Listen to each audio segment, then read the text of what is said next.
예, 위성 데이터를 사용한 신경망 분류 모델링 실습을 해보도록 하겠습니다. 자, 여기에서 위성 이미지를 분류하는 예제가 되는데요. 토양의 유형이 총 6가지 토양입니다. 첫 번째는 레드 소일, 두 번째가 카튼 크롭, 모카밭이죠. 세 번째가 그레이 소일, 황무지입니다. 네 번째가 댐프 그레이 소일, 황무지인데 이렇게 습지가 많은 황무지죠. 다섯 번째 soil with vegetable suitable, 그러니까 옥수수밭 같은 거죠. 실제 녹색 식물이 재배 중인. 그 다음에 여섯 번째는 very damped gray soil, 황무지이긴 한데 아주 습지가 많은 그러한 황무지죠. 자, 이렇게 이제 6가지 황무지의 토양을 구분하는데, 위성에서 이렇게 위성이 쭉 지나가면서 특정한 섹터에 대한 사진을 찍습니다. 그런데 이 위성에 탑재되어 있는 다양한 종류의 카메라에 의해서 똑같은 지형을 여러 장을 카메라를 찍습니다. 그래서 이 여러 장에 찍혀진 이 사진 정보를 바탕으로 토양을 분류하는 예제가 되겠습니다. 자, 그런데 이 사각형의 이 토양을 찍을 때 흔히 이제 4종류의 사진기로 찍습니다. 위성에 탑재된 4종류의 스펙트럼의 사진기, 즉 녹색, 그린 사진기, 레드, 적색 사진기, 니어 인프레이트, 적외선 부근이에요. 인프레이트가 적외선이니까 적외선 근방의 파장을 찍는 거고, 적외선으로 찍는 겁니다. 자, 이렇게 내가 사각형 하나를 찍는 게 이런 식으로 9번을 구역을 나눠서 찍게 되는 거죠. 1번서부터 7, 8, 9번까지. 이 하나의 섹터가 바로 80m, 80m가 되는 거죠. 그러니까 이 하나의 토양을 우리가 판별하는 거는 238-24니까 240m, 240m가 되는 거죠. 자, 그리고 실제적인 데이터 값은 0에서 255 값의 수치 변수입니다. 그래서 그 빛이 다 통과가 되면 이제 하얗게 되는 거고요. 그 빛이 차단이 되면 0의 값, 꺼멓게 나오는 거죠. 그렇게 해서 일단 토양을 찍은 데이터를 가지고 위성 토양을 분류하는 것을 해보도록 하겠습니다. 자, 모델러를 일단 다 띄워주시고, 자, 위성 이미지 데이터를 불러보겠습니다. 위성 이미지 데이터는 CSV 파일이죠. 그래서 마찬가지로 우리가 변수 파일 로드를 이용해서 데이터를 불러드리면 되겠습니다. 자, 변수 파일 로드를 이용해서 위성 이미지.csv를 불러오겠습니다. 자, 저는 이제 C의 데이터 폴더 내에 데이터를 데이터 1이라는 폴더 내에 데이터를 넣어놨습니다. 여기에 이제 위성 이미지를 부르시면 되겠습니다. 자, 위성 이미지 데이터는 이렇게 쉼표로 구분되어 있는 데이터입니다. 그래서 디폴트로 데이터가 읽혀지는 포맷입니다. 자, 이렇게 보시면 아까 제가 설명드린 대로 G는 그린 카메라를 뜻하고요. R은 레드 카메라, NIR은 Near Infrared, 적외선 부근, IR은 Infrared. 자, 그런데 여기 뒤에 붙는 숫자는 이제 9개 섹터, 1, 2, 3, 4, 5, 6, 7, 8, 9 이렇게 부분이 되겠죠. 그래서 지환 부분의 첫 번째 토양은 지환 부분이 92값, R1 값이 레드 값이에요. 레드 값이 115, 적외선 값이 124 이런 식으로 되어 있는 거죠. 자, 이렇게 되어 있는 총 4종류의 스펙트럼의 9가지 지역이니까 4 곱하기 9에서 36개의 인풋 베리어블, 즉 입력 변수를 가지고 되는 거고요. 마지막에 토양 유형은 이렇게 식별한 토양 유형입니다. 자, 그래서 이렇게 이와 같은 데이터를 가지고 우리가 위성사진에 해당되는 지형에 구체적으로 들어가서 토양을 이제 식별하는 거죠. 그 지역에 가서. 그래서 이러한 데이터를 통해서 학습을 한 다음에 이를 기반으로 아직 식별이 되지 않은 토양에 국토가 굉장히 넓죠. 이게 이제 호주의 데이터인데요. 위성을 쫙 찍은 데이터를 가지고 저렇게 어떤 토양인지를 예측하게 되면 전체 국토가 경작이 이제 어떻게 이용되고 있는지 국토 이용을 효과적으로 추정할 수가 있게 되는 거죠. 자, 그렇게 된 데이터고요. 일단 이 데이터를 닫은 다음에 우리가 이제 모델링을 하기 위해서 이제 유형 노드를 연결하겠습니다. 필드 작업에 유형 노드를 연결하고, 자, 일단 이 숫자들은 전부 다 연속형 수치가 됩니다. 그래서 값읽기를 하면 최소값 0에서 255 값인데요. 중간에 값들이 분포하기 때문에 이렇게 최소값, 최소값이 쭉 인식이 됐고요. 이 전부 다 이제 입력으로 사용하는 거고, 마지막에 있는 토양 유형, 이 변수는 목표 변수, 즉 타겟 필드로 쓰시면 됩니다. 그래서 목표라고 설정을 하시면 되겠습니다. 자, 그렇게 하고 이 토양 유형에 대한 우리가 학습할 데이터의 분포를 한번 확인해 보도록 하겠습니다. 자, 이렇게 해서 분포 노드를 연결하고 토양 유형을 선택하고 실행을 하면, 자, 호주의 경작지 중에 가장 많은 비율을 차지하는 토양은 이 레드 소일입니다. 그래서 레드 소일은 지금 경작을 앞두고 땅을 이렇게 쭉 갈아놓은 붉은 토양의 땅이죠. 그런 땅이 이제 약 23.82%로 차지하고 있고, 그 다음에 이제 베리 댐프드 그레이 소일, 매우 축축한 습지 황무지가 됩니다. 그렇게 구성되어 있고, 목화가 약 한 10.9%, 그 다음에 베지터블, 야채 채소가 또 10.99% 이런 형태가 되어 있습니다. 자, 그렇게 해서 이러한 데이터를 학습하는 모델을 만들 텐데요. 우리가 이제 모델의 안정성을 높이기 위해서 파티션 노드를 사용합니다. 그래서 파티션 노드에 따라서 50%는 모델을 만드는데 직접적으로 관여한 트레이닝 파티션, 나머지 50%는 만들어진 모델을 평가하는 데 사용하는 테스트 데이터 셋으로 쓰게 되는 거죠. 자, 랜덤하게 50-50으로 쪼개는 거고요. 자, 그렇게 해서 이제 모델링을 해볼 텐데요. 우리가 분류 모델링을 할 신경망 모델링은 크게 이제 MLP, 멀티레이어 퍼셉트론과 이제 RBF라는 두 가지 알고리즘이 있다고 설명을 드렸습니다. 그래서 모델을 두 개로 한번 만들어 보겠습니다. 그래서 첫 번째 신경망은 디폴트로 하면 이제 MLP 모델이 되고, 두 번째 신경망은 신경망 모델 방법을 이렇게 들어가셔서 작성 옵션에 가신 다음에 기본 탭에 가셔서 신경망 모델을 MLP, 즉 다중 레이어 퍼셉트론이 아닌 RBF, 라디얼 베이스 펑션, 방사형 기본 함수로 바꿔주시는 거죠. 자, 이렇게 하면 제가 이제 MLP는 히든 레이어가 2개층까지 쓴다고 그랬고, RBF는 히든 레이어를 1개층 쓴다. 또 다른 차이점은 MLP는 이제 오차, 흔히 얘기하는 편향을 허용하는 모델링이고, RBF는 흔히 우리가 원형망 신경망이라고 해서 즉 오차, 편차를 허용하지 않습니다. 주어진 신호를 그냥 분해하는 방식입니다. 일반적으로 MLP가 RBF보다 훨씬 더 성능이 좋다라고 얘기했습니다. 자, 그래서 일단은 두 가지 모델을 이렇게 선택하시고 모델 선택사항 실행 이렇게 하면 모델이 만들어집니다. 자, 만들어진 모델을 한번 살펴보도록 하겠습니다. 이 블랙박스 모형이라고 할 수 있는 신경망은 안에 구성을 보더라도 크게 우리가 확인할 게 별로 없습니다.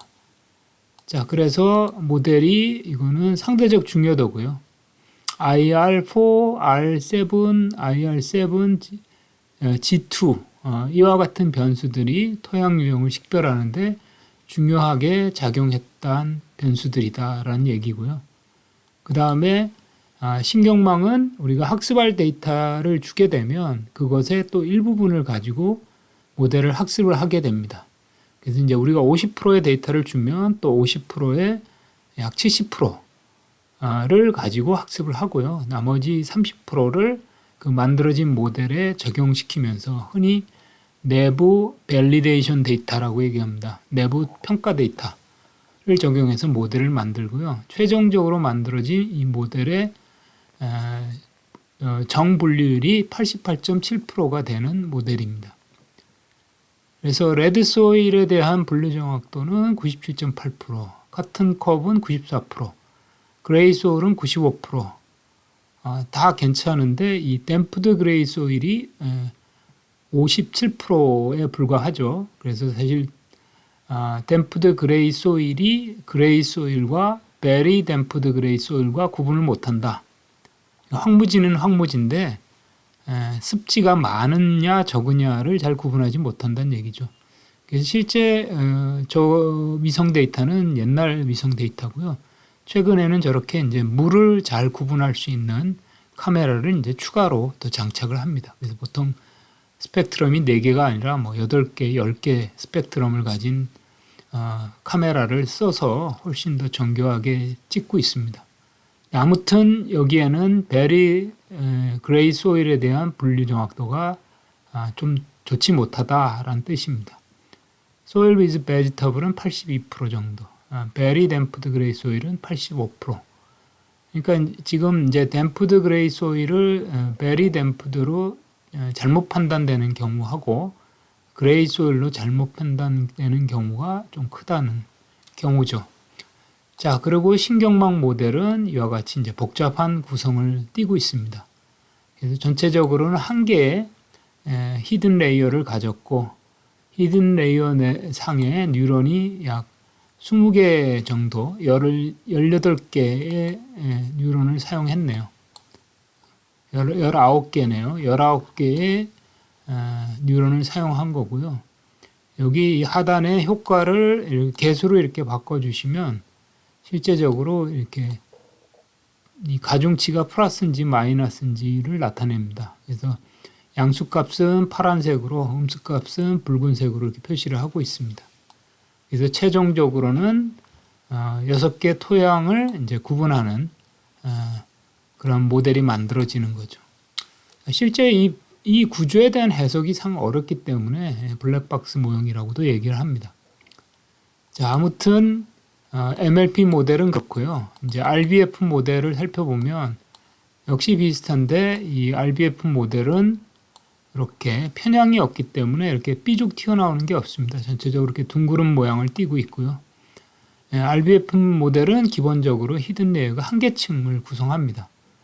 그리고 뉴런이 총 10개로 구성된 모델이죠. 자, 그래서 이 모델의 성능을 한번 비교해 보기 위해서 이렇게 직접 연결을 하시고 여기에 이제 분석 노드를 연결합니다. 자, 분석 노드를 연결해서 이때 이제 그 AUC나 지니는 사용할 수가 없습니다. 그래프가 굉장히 여러 가지가 되니까요. 그래서 성능 평가나 일치도 교차표를 선택하시고 실행을 하시면 두 모델에 대한 비교가 가능하겠습니다. 자, 첫 번째 MLP 모형은 분류 정확도가 약 86.36%, 테스트 데이터에 대한 분류 정확도를 보셔야 됩니다.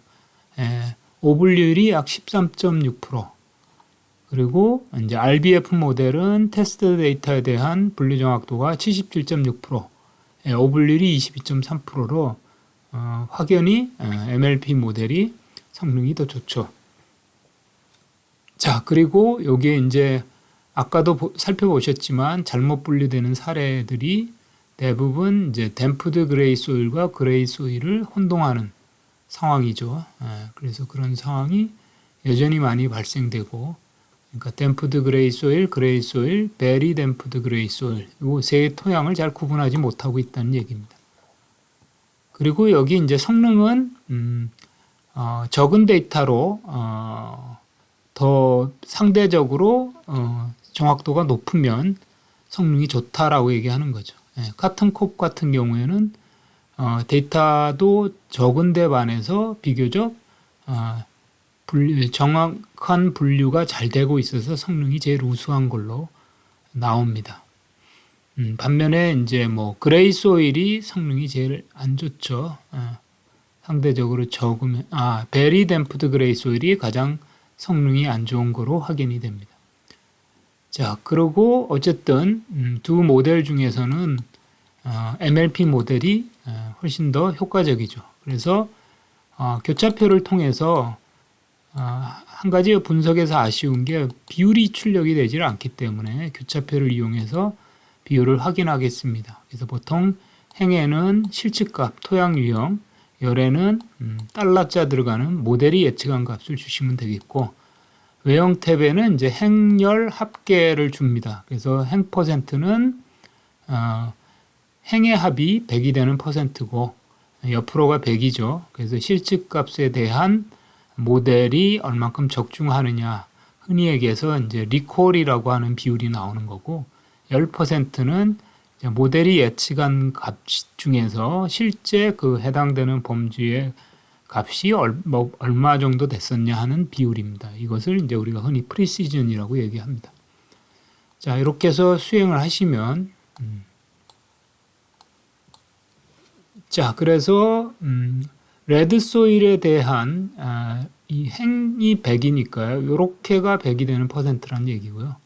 10%는 요렇게가 100이 되는 퍼센트죠. 그래서 레드 소일은 리콜 퍼센트가 97%, 프리시즌도 97%, 상당히 잘 분류되고 있는 것을 알 수가 있고요. 카튼콥도 리콜은 약 94.8%, 프리시즌은 이제 95.4%. 그런 현상이니까 이것도 괜찮은데, 그레이 소일은 리콜은 94%인데 프리시전이 87%라는 얘기죠. 그러면 13%는 잘 식별을 못한다는 거죠. 이 모델이. 그런 얘기가 됩니다. 상대적으로 이 리콜 값에 비해서 프리시전 값이 더 크면 이게 포스 알람이 더 많이 되는 거죠. 해당되는 범주로 예측되는 게 실제 범주의 비율보다 훨씬 더 많아지는 거죠. 그런 문제가 야기가 되는 거고요. 이 댐프드 그레이 소일은 리콜은 52%, 그 다음에 프리시즌이 64%. 이런 경우가 대체적으로 오블률이 더 높게 나타나는 거죠. 그래서 이제 댐프드 그레이 소일이라고 예측된 게 328건인데 그 328건이 아니라 509건인데 509건 중에 실제 댐프드 그레이 소일은 328건. 그게 차지하는 비율이 64%라는 얘기죠. 그래서 댐프드 그레이 소일이라고 예측한 거에 약 64%가 실제 댐프드 그레이 소일이었다. 이게 프리시전입니다. 자, soil with vegetable은 81%, 81%. 그 다음에 베리 댐프드 그레이 소일은 85%, 84%.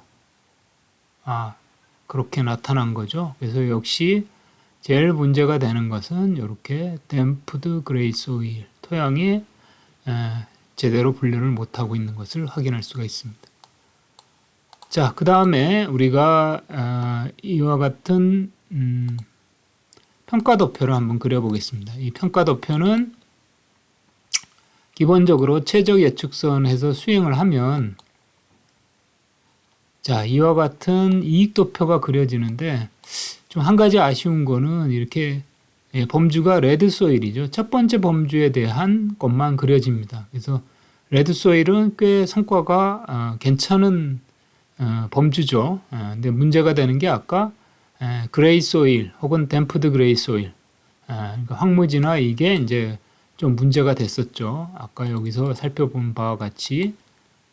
그래서 이 토양이 문제가 됩니다. 이렇게 보면 이렇게 그레이 소일, 댐프드 그레이 소일, 4 언더바 댐프드 그레이 소일이 문제가 되니까 요 4 언더바 댐프드 그레이 소일에 대한 ROC 커브를 한번 그려보겠습니다. 자, 요걸 효과적으로 하기 위해서 우리가 아까 여기 이렇게 토양의 그래프를 딱 그린 다음에 여기 한쪽의 범주를 이렇게 클릭하고 요 코드 값을 복사를 하겠습니다. 요 토양이 그래서 복사를 하고 여기에 표를 그릴 때 이렇게 옵션에 가셔서 사용자 정의 적정이라는 것을 클릭합니다. 사용자 정의 적중을 하고 여기에다가 토양이 우리가 토양 $n1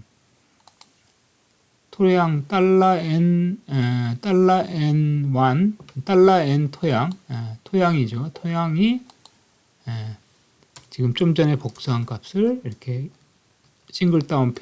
더블 따옴표를 하고 이렇게 주시면 되겠습니다.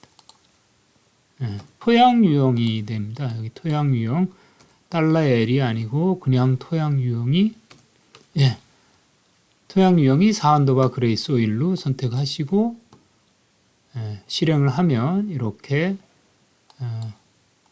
4언더바 댐프드 그레이 소일에 대한 모델이 나오는데 상당히 모델이 별로 안 좋죠. 특히 이제 RBF는 굉장히 안 좋습니다. 뭐 거의 한 5% 정도, 10% 정도까지는 잘 식별하는 데 반해서 10% 넘어가는 데이터들은 잘 식별이 안 되는 거죠. 여기가 이런 식으로 올라가야 되는데 상당히 식별력이 떨어지는 거죠. 분류 성능이 떨어진다는 얘기입니다. 자, 이렇게 해서 미성 데이터에 대한 분류를 살펴봤습니다.